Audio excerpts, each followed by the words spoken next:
చాలామంది హామీలు ఇచ్చిండ్రు రైతు రుణమాఫీ గురించి.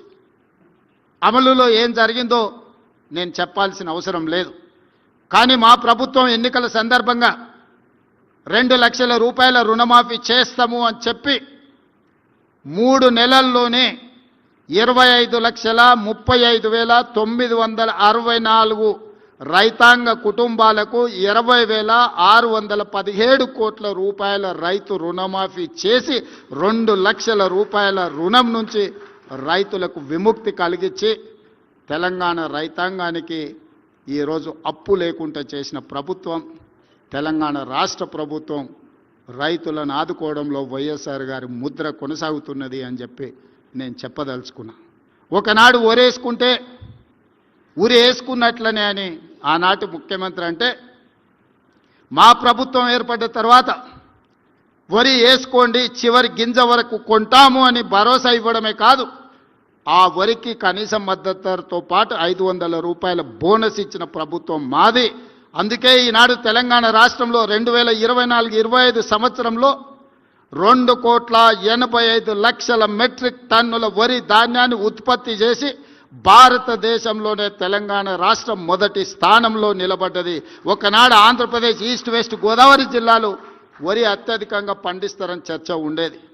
కానీ ఈనాడు నిజామాబాద్ కరీంనగర్ జిల్లాలు దేశంలోనే అత్యధిక వరి పండించే జిల్లాలుగా దేశంలోనే 2,85,00,000 క్వింటాళ్ళ వరి ధాన్యాన్ని ఉత్పత్తి చేస్తే ప్రతి గింజను మా ప్రభుత్వం కొన్నది, 500 రూపాయల బోనస్ కూడా ఇచ్చింది అని చెప్పి నేను ఈ సందర్భంగా గర్వంగా నేను చెప్పదలుచుకున్నా.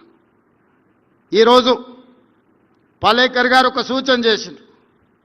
రైతుల సమస్యను ఎదుర్కొంటున్న యూరియా సమస్య తీవ్రంగా ఉండి కేంద్ర ప్రభుత్వం తెలంగాణకు అందించాల్సినంత సహకారం అందించకపోవడం వల్ల, రైతులకు అందుబాటులో ఉండాల్సిన యూరియా అందుబాటులో లేకపోవడం వల్ల రైతులు పడుతున్న ఇబ్బందిని చూస్తే ఈరోజు సుభాష్ పాలేకర్ గారు ఏదైతే సూచన చేస్తున్నారో సేంద్రియ వ్యవసాయమే రైతులకు రక్షణ, ప్రతి గ్రామం నుంచి 4,24,00,000 రూపాయలు పేదల ధనం తరలిపోతుందని ఏదైతే చెబుతుండ్రో ఆ 4,24,00,000 రూపాయలను తరలిపోకుండా చూడాలి గ్రామాల నుంచి అని అంటే సేంద్రియ వ్యవసాయం మనం చేపట్టాలి. దానికి సంబంధించిన ప్రణాళికను తెలంగాణ రాష్ట్ర ప్రభుత్వం ఖచ్చితంగా రచిస్తుంది.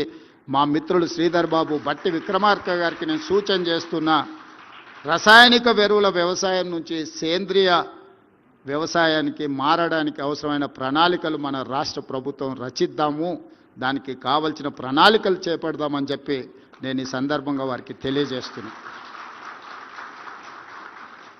అదేవిధంగా మిత్రులారా, ఆనాడు రాజశేఖర రెడ్డి గారు వ్యవసాయం దండగ కాదు పండుగ చేయాలనుకున్నప్పుడు తెలంగాణ ప్రాంతంలో కరువులు, వలసలు, కాలిపోతున్న ట్రాన్స్ఫార్మర్లు, పేలిపోతున్న మోటార్లు, ఈ బాధ నుంచి రైతాంగాన్ని కాపాడాలి, శాశ్వతంగా ఈ సమస్యకు పరిష్కారం చూపించాలి అని 1975లో ఎస్బి చవాన్, జలగం వెంగళరావు గారు చేసుకున్న ఒప్పందం గోదావరి జలాలను ప్రాణహిత నుంచి మొదలుపెట్టి చేవెళ్ల వరకు తరలించాలని చేసుకున్న ఒప్పందాన్ని 2007-8లో రాజశేఖర రెడ్డి గారు తిరిగి పునఃప్రారంభించి పునర్జీవనం పోయడం జరిగింది. వారి మరణానంతరం జరిగిన పరిణామాలు, చేపట్టిన పనులు 11,000 కోట్లు ఖర్చు పెట్టినా ఆ తర్వాత రీడిజైనింగ్ల పేరు మీద ప్రాణహిత తుమ్మిడిహెట్టి దగ్గర కట్టాల్సిన ప్రాజెక్టు కానీ, చేవెళ్ల ప్రాంతానికి తరలించాల్సిన నీళ్లు కానీ రాలేదు. మేడిగడ్డ, అన్నారం, సుందిళ్ళ గురించి నేను ఎక్కువ ఇక్కడ మాట్లాడతలుచుకోలేదు. జరుగుతున్న పరిణామాలు మీకు అందరికీ తెలుసు.